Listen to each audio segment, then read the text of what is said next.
buttons, we've made it. From the very first 3D printed parts to the body, the roll cage, the windscreen and beyond, every battle, every late night, every drop of paint has brought us here. And as I sit behind my Warthog and my Master Chief himself, this is the grand finale. Welcome to episode 5, the final mission in my Halo 3D build. So let's finish this fight. But before jumping into the grand finale, let's take a moment to salute the big boss battle from last episode, the Windscreen War of 2025. There was cutting, there was sculpting, there was more glue than legally recommended, but in the end, that glorious window stood tall. Crystal clear, battle ready, achievement unlocked, windscreen mastery. This of course opened the floodgates for a full military loadout.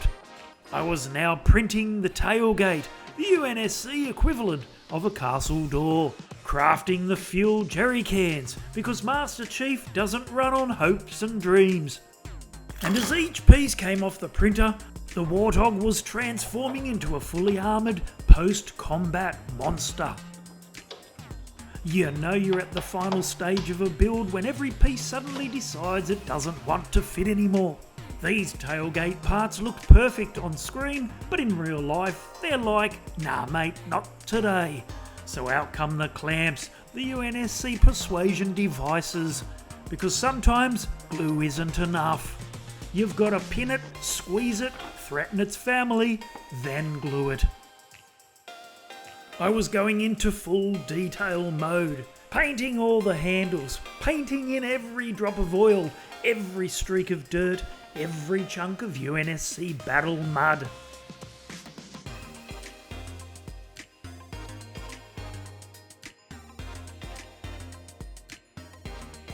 Time to prep these UNSC jerry cans. Primer coat on. Nothing glamorous about priming, but if you skip this step, the paint will peel faster than a grunt running from a plasma grenade. Base coat, red and silver. Red for danger, silver for UNSC hardware. These things are starting to look the part. Once this paint hits, they go from 3D print to battlefield gear. Every piece I install isn't just plastic, it's progress. Each tiny detail takes this Warthog one step closer to life. Bit by bit, paint by paint, this thing is becoming real. It's been a monster build, but these final details, this is the reward. All the sanding, printing, painting, this is where it pays off. I'm not just assembling parts anymore, I'm building a vehicle ready to roll into battle. With every part I clip on, you can feel the Warthog waking up. You know you're close to the end when the excitement starts to beat the frustration. I can see the finish line, and it's covered in dirt, oil and pure UNSC power. And the Master Chief, well, he's fully finished, suited and battle ready. So now he needs his ride.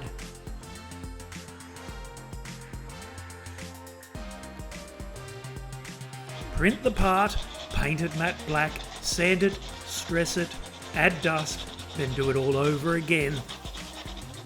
This process is like meditation for 3D printers. Print, paint, weather, repeat.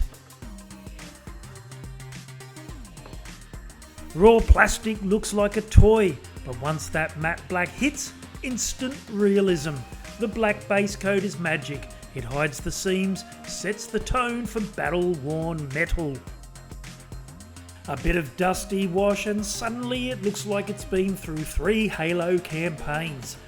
This dusty wash ties everything together. It's the final 10% that makes it 100% real. People ask how I get realism. Simple. I do this again and again until the part tells me it's done. Print, paint, sand, dust, repeat. That's how you turn a model into the Warthog. It's a long process, but every pass of paint brings it to life. This isn't just painting, it's storytelling through layers. And it's such a fun process.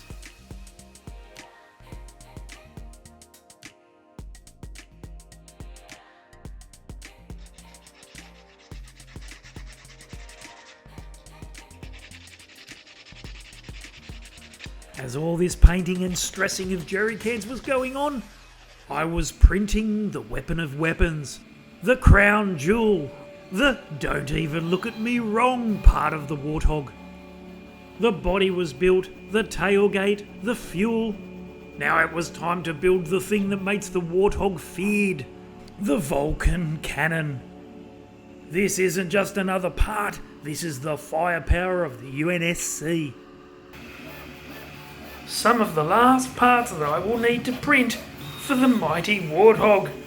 This build is coming to an end. My printer was officially in maximum overdrive mode. And once I put this weapon together, you better believe I'm giving this thing the full treatment. Matte black, army green, silver dry brush, grime, oil leaks, carbon burn. I want this cannon to look like it's roasted hundreds of Covenant dropships. I made sure the fit was correct before moving on, just in case I needed to bring out the clamps. Then it was time to make these jerry cans look like they've survived 5 missions and 1 angry grunt. The black wash is where the magic happens. Suddenly all the details just explode. I love this step. 1 swipe of black wash and it goes from toy to battlefield ready. While the jerry cans dry, I couldn't just stand around, so I jumped straight into the Vulcan cannon base. Because if Master Chief is going to ride, he's gonna need something big on the back. And it isn't a clean, shiny piece of equipment. This thing lives in the dirtiest, muddiest, most brutal part of the Warthog. This base holds a 360-degree death machine, so it needs to look like it's been through every war ever. I was about to hit another milestone with this build, but there's always a strange mix of excitement and sadness when a massive project like this is nearing completion.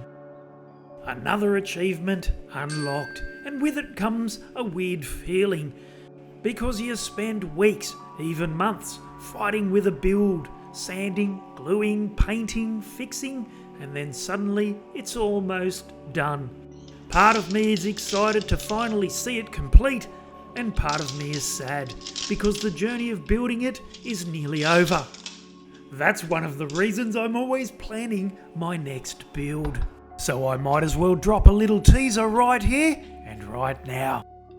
2 words: Fury Tank. Yes, the Warthog was just a warm-up. Coming up next, I'm 3D printing something bigger, heavier, and way more destructive. The Fury Tank build is incoming, and I am pumped for it, as I get back into painting the base coats to this legendary weapon. Because the Warthog isn't just a vehicle, it's a mobile, angry argument. This Vulcan cannon is the reason the Covenant run the other way. It doesn't just fire bullets, it erases problems. Every Halo player knows the second you jump into the gunner's seat, you become a god. The driver might think he's in control, but we all know the gunner is the real MVP. I'm not just building a cannon here, I'm assembling pure intimidation. This is the muscle, the bite, the final word in an argument. Base coat going on, but trust me, this thing is getting oil stains, burn marks, and Covenant guts. A clean Vulcan cannon is a sad Vulcan cannon. With 360-degree rotation, armour plating, triple barrel fury, this thing doesn't miss, it just decides who stops existing. Now for the fun bit, we're giving this shield some real history.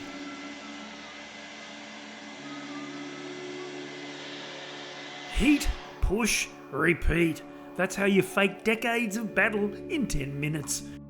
Just watch this. One small nudge and it looks like something just tried to take this gun out. If it looks too neat, it didn't fight hard enough. This is where the story lives. Dense impacts and the scars of war.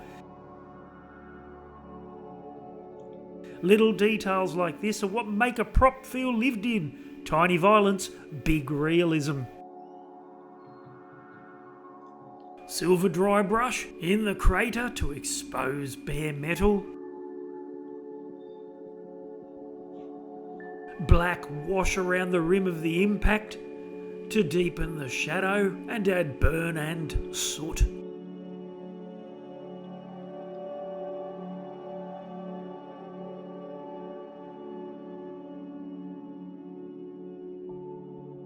This is where the true builders separate from the casual hobbyists.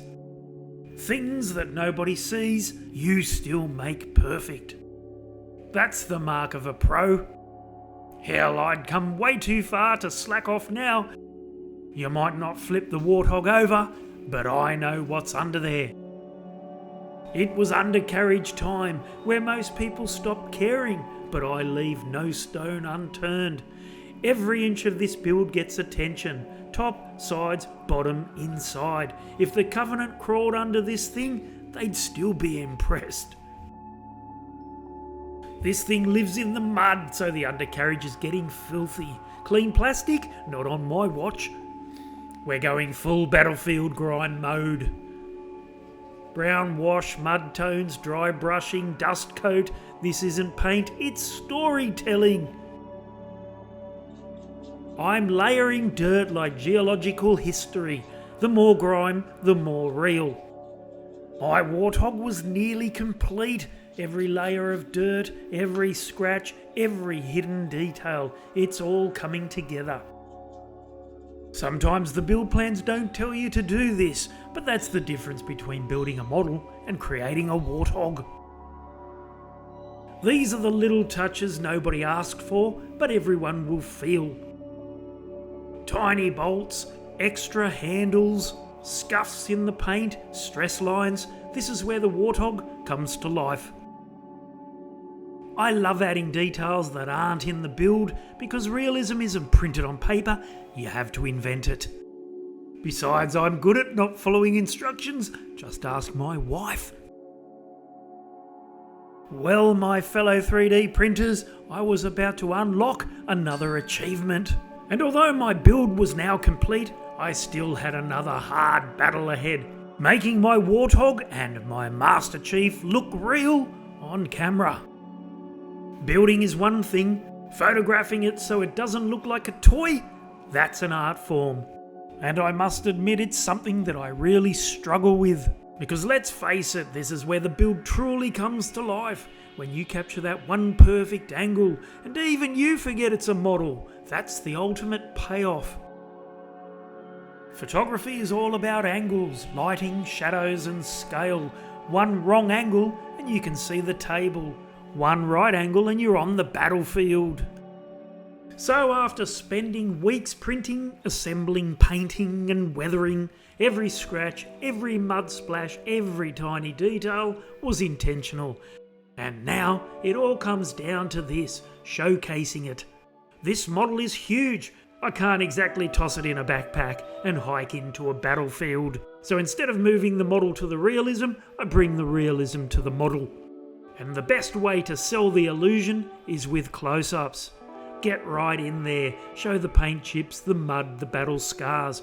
When you go macro, the viewer forgets the scale. It stops looking like a model and starts looking like the real Warthog and Master Chief. Well, that's what I set out to achieve anyway. Here it is, folks, the legendary UNSC Master Chief and Warthog, fully built, fully armed, and ready for battle. It's a project that tested me, challenged me, pushed every skill I have, but it was worth every second. The Master Chief now has his ride, and this Halo 3D build series is complete. Spartans, it's been an honour. I'm artist Wayne Dowson, and thanks for watching, everyone.